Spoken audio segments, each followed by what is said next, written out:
Well, the mofo threw a check engine light at me. It was a throttle position sensor. So I guess that might be going out, but seems fine.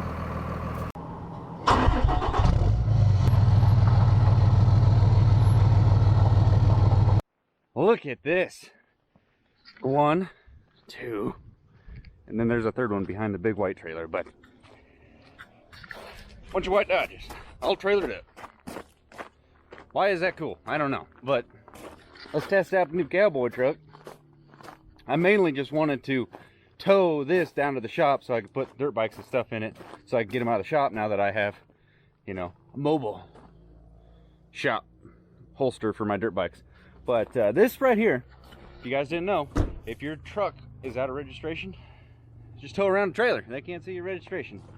And if you get pulled over for going over 55 towing a trailer, you're in some real trouble. I don't condone any of that. That is just a joke, but it works. Or you can put your tailgate down. I've heard of people doing that. I've never done that. I'm up to date on most of my registration. But I got the exhaust brake working on this, and I thought it might be cool just to go test her out. And I haven't fixed everything on the truck yet. All right, let's get this thing fired back up. It's a cowboy truck. It means you don't have to push down the clutch. Oh boy, they sold it to me.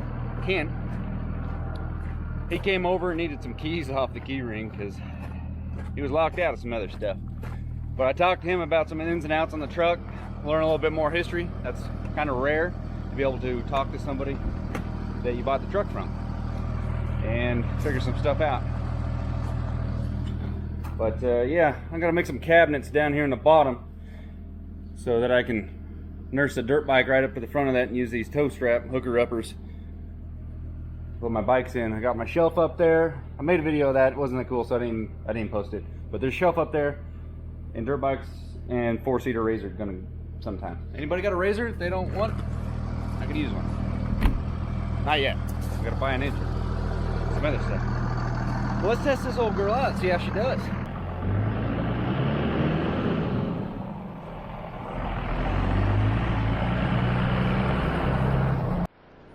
All right. First thing you always do when you get a new truck or a new used truck, you hook a trailer to it and see what she'll do. In this case, probably the lightest trailer-ish that I own. This thing's got an EGT gauge on it too. It's upside down, but it says like 600. I just want to see how this thing pulls a hill. Honestly, if I was like high school, just out of high school, I would kind of wish that this was my only truck.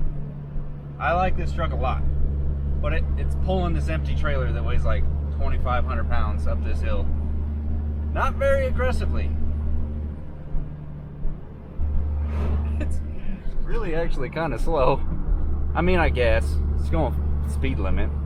I'm gonna have to drop a gear. We're at upside down 850 degrees on the EGT. That is post turbo. Yeah. Mainly really what I want to do is test out that Banks exhaust brake. The older styles, they came vacuum actuated because it's really easy to hook one of those up because there's already a vacuum pump on the truck. So it's really easy to tap into that, but it's not, in my opinion, it's not the best brake. Man, that trailer is casting a huge shadow over there. But the newer ones, you get a onboard air actuator and stuff involved, and you get a pretty good brake. It turns on a lot quicker. You'll see this one's kind of sluggish. You saw the last video, I couldn't figure out the computer that came with exhaust brake, so I just bypassed the whole system. So you can turn it on anytime with that switch. I got a BD switch on there. Nice. I'm pretty sure this truck can fit inside of that trailer.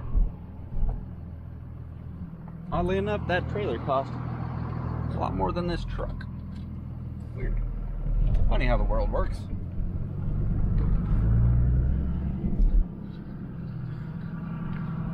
Second gear likes to go and wants to do it nice. Nice.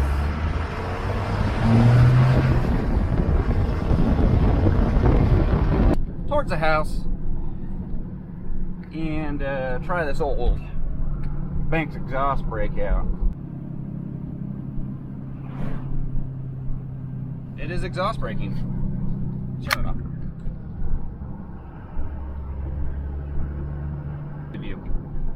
Alright, we're gonna have to drop her a hole.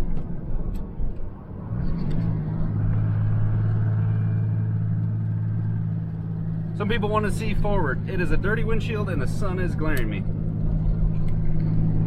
Oh yeah.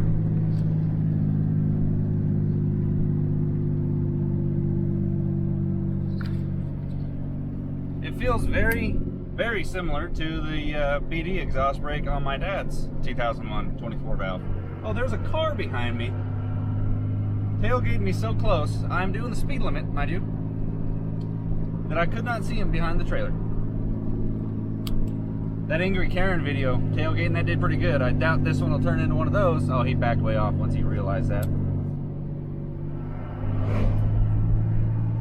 Seems like it works good. Well, the test drive was cut short. I came back to the house, cleaned out the truck because, well, we had a light come on. And then I remembered I got this. This new trailer's got this intense coupler. It's kind of wide, so I got this new lock and I wanted to test it out. And I just remembered I had it, so. Yeah, there we go. Ooh. Yeah, okay, cool. So that worked. And I'm gonna see if I can get this thing to do it again. I actually already have the part to maybe fix it if it does it again. Because we had to coast. We coasted back to the house. Let's see if it'll do it again. I already cleared the code. We'll go up the hill and we'll see if it happens again. Stay, Piper. Well, the truck's all nice and clean. I hope you guys appreciate that. A lot of people like the bigger because I don't clean the dusty environment off my windshield or my dash. Okay, so what had happened, I had the code the other night and I ordered the part to fix it, and I've been driving around with the check engine light on. It feels good so far, but it's the throttle position sensor. I got the new one, Amazon, 20 bucks. But I coasted home because the throttle was kind of up and down, and okay. Again, I did get a great deal on this truck. We got to replace a $20 part. God dang it, my foot's fine on the floor. It's like a dead spot. Give it throttle, there's like a certain spot that the throttle cuts out.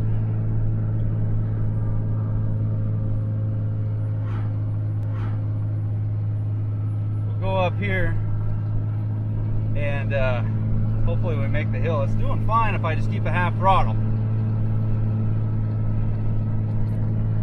The thing about a 12 valve is you don't have this problem, because, well, if you have an automatic, it's a different story. If you lose throttle position sensor in a 12 valve, then you do lose a couple things in the transmission. I think you lose lockup and overdrive, but you still got third. Engine light, how you doing? And you know, pull over here in my favorite spot where I turn around Grandma's truck every time it's acting up. So check engine lights on, throttle pedals crapped out. It's not like I could probably get it home, but I got this stuff right now. I don't think it's that big a deal to change it. I mean, it's easy on a 12 valve. Well, it's still running. I gotta change out this little part, and it's under this. So yeah, I'm just gonna pull that out real quick, swap her over, and be done with it. I was in a hurry, so I didn't film it, but you take off this plastic cover. It's got two little plastic screw retainers. Just pop those off and the thing exposes the throttle linkage right here. You take all those bolts off that you can see that hold the spring retainer assembly on there, and then on the back side of all of that, right there is the throttle position sensor. It's two little torque screws, and I put it back on the same way I took it off. Few minutes later. Craftsman toolbox. I've given away 2 of these. That thing just saved me right now. And having a code reader. So let's look at it real quick. All right, put it all back together before the sun really officially goes down. It's underneath here. I didn't film any of it, sorry. But then you got to take the throttle linkage off, and then it's behind a bunch of stupid stuff. So this one stupid little thing. Okay. Just cleared the code. So oh shit. It was popping up immediately, so. Hey, throttle works. This one little $20 piece. And a headache getting into it. Stupid thing. Alright, let's see if we can get back to the house, because I still want to put the dirt bikes and everything in the trailer and kind of act like I'm going to have the bikes all ready for a camping trip that I'm not going on. Damn, the low wash light came on and scared me. I was like, oh no, it's already back. I don't know if you're supposed to calibrate it. I didn't, so we're gonna test it out. Got my high beam lights are on, I'll say that much. But this will be testing the truck some more. Somebody is asking me if, I don't know if the cruise control actually ever worked, but I bypassed some stuff from, what'd you call it? I don't see the cruise control light coming on. Somebody wanted me to test that with the, I don't even remember what the situation was. Set. Normally, like over 35 mile an hour, the cruise control will work. I don't even think mine turns on. Oh, it does. Or the throttle position sensor. That's a way to test it out. Damn. Alright, we'll test it on the way back. Let's see if this exhaust brake works good. Seems to be doing the job. Oh, yeah.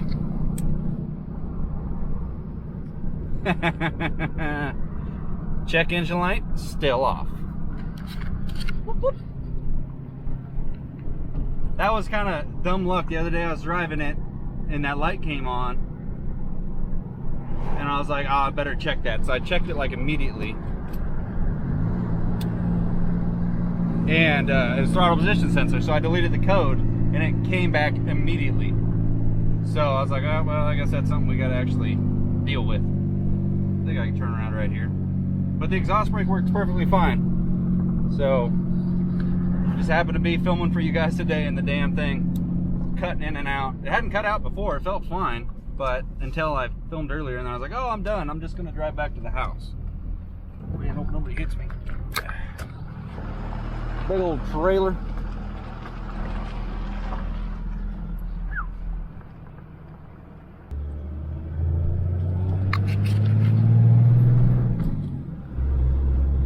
Man, old time power ain't much.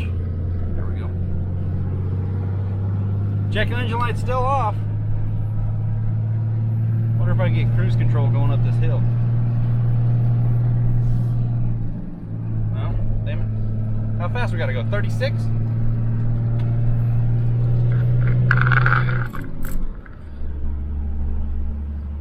I don't think my button works, sorry. I thought I felt something earlier. I hope it's not the throttle position sensor that just changed. Getting whiskey on me. Holy crap. I'll be, boys, I don't know. I'm gonna go back to the house and throw the dirt bikes in it though.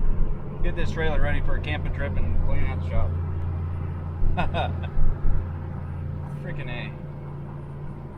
Had my code reader, tools and everything in here. We were prepared to break down. Notch. Just kidding, I've never had that happen before. No, I did. Throttle position sensor. Be careful.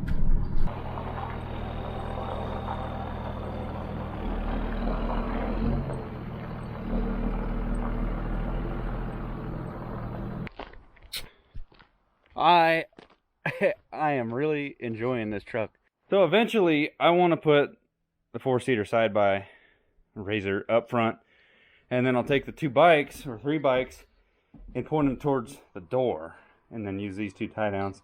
But for now, it's very annoying to try to put it in the V, so I'm going to probably put an anchor over there and put them on the walls.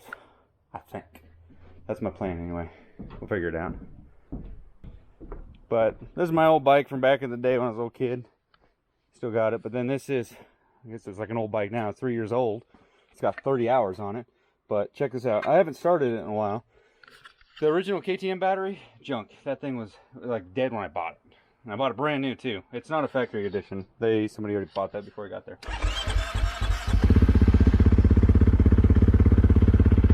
Hasn't been started in like fuel injection. Way to go. Alright, you remember how I said I wasn't going to put the bikes up in the front, goofy, like in the corner, side to side? Well,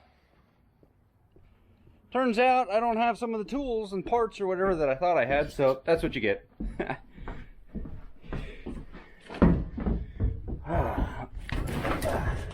Get up there, gear bag, come on. Fight me the whole way, come on. By the way, that bike, Taylor rides that now.